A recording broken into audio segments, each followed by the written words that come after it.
तुम किस करना चाहती हो? स्टू, मैं जानती हूँ मुझे क्या चाहिए। मुझे सेक्स करना है तुम्हारे साथ।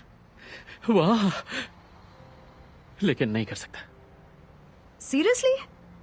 जानते हो मुझे इस बारे में कितने लोगों से पूछना पड़ा है। क्या तुम सच में नहीं करना चाहते? चाहता हूँ, जरूरत से ज्यादा करना चाहता हूँ, लेकिन पहले तुम्हें मेरे लिए कुछ करना होगा, और हो सकता है ये तुम्हारे लिए बड़ा काम हो। ओ, फिक्र मत करो, मैंने मैदान साफ करवा लिया है। दर्द तो हुआ पर अच्छा लग रहा है। कमाल है, लेकिन बात वो नहीं है, ये है। 311 कॉन्सर्ट में जाना है? बिल्कुल नहीं, मेरे तो कान पक जाएंगे। नहीं, ये मैथ्यू 3:11 है, बाइबल से। अगर तुम्हें पछतावा है तो मैं पानी से तुम्हें बैप्टाइज करूंगा। ओके। मेरे लिए इस रिश्ते की बहुत अहमियत है भानु, मेरे लिए एक अलग एहसास है। मैं हमारे फ्यूचर के बारे में सोच रहा हूँ। सच में? हाँ, मैं नहीं चाहता कि मैं स्वर्ग में अकेले अप्सराओं के साथ मस्ती करूं और नरक में तुम्हारी आंखें निकाली जाएं। मैं तुम्हारे साथ रहना चाहता हूँ, यहाँ भी और ऊपर भी। तुम क्या बोल रहे हो? ऊपर वाले की बात तो माननी पड़ेगी, है ना? ओके। तो भानु, क्या तुम मेरे लिए धर्म बदलोगी? सेक्स में रुकावट उसकी मॉम नहीं, बल्कि उसका धर्म। Bhanu Pradeep, please AP club के रूम 216 में रिपोर्ट कीजिए। Bhanu Pradeep, AP club room 216। लगता है हमारे कुछ मेंबर्स छोड़ गए हैं, लेकिन हम उनके लिए प्रे करके काम शुरू करेंगे। तुम्हें देखकर खुशी हुई मिस प्रदीप। ओह, तुम्हारे लिए बाइबल लाती हूँ। मुझे लगा था ये एपी क्लब है। वही है, संयम और पवित्रता का क्लब। तो दिल खोलो और बैठ जाओ, टांगे बंद रखना। मतलब यहाँ हर कोई वर्जिन है? आधी हैं, बाकी सब वैसे ही हैं जो नहीं चाहती माँ बाप को पता चले। और ओहायो ऑपरेशंस के लिए अच्छे कस्टमर्स हैं, खास करके वर्जिन्स मजा लेने के लिए तैयार हैं। मिसेस मिल्स ने मुझे यहाँ क्यों बुलाया?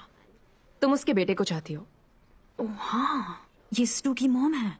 मेरे लिए ये कमल की टीचर है और मॉम की दुश्मन। बहुत से लोगों के लिए बहुत कुछ है। समझ गई। मैं डैड के साथ बियर पीती हूँ, पर गांजा अपनी दादी के साथ।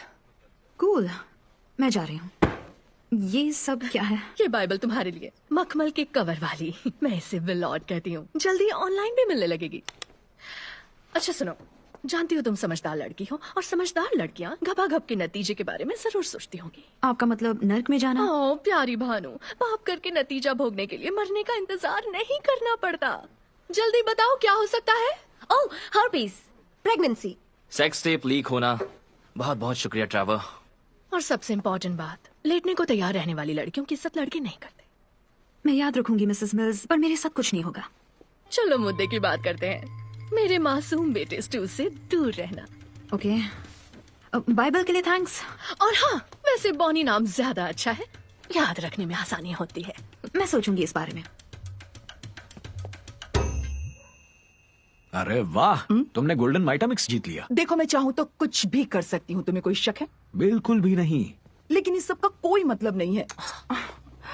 मेरे अंदर एक डॉक्टर है जो बाहर आने के लिए कब से तड़प रहा है, लेकिन इसके लिए नहीं। मुझे असली मकसद चाहिए। हर दिन तुम्हें अपनी रॉकेट फैक्ट्री में जाकर मस्ती करनी चाहिए। मस्ती? कंपनी शुरू करना सिरदर्दी वाला काम है। मुझे एक मैनेजर की जरूरत है, और वो पुराने वाला किराएदार वहां से अपना सामान नहीं हटा रहा। पर तुम बहुत खुश लग रहे थे, कम से कम मुझसे तो बात करनी चाहिए थी। हमने सब कुछ दांव पर लगाया है, तुम्हें और परेशान नहीं करना चाहता। अरे बाबा, सुख हो या दुख हो, हम दोनों साथ में हैं।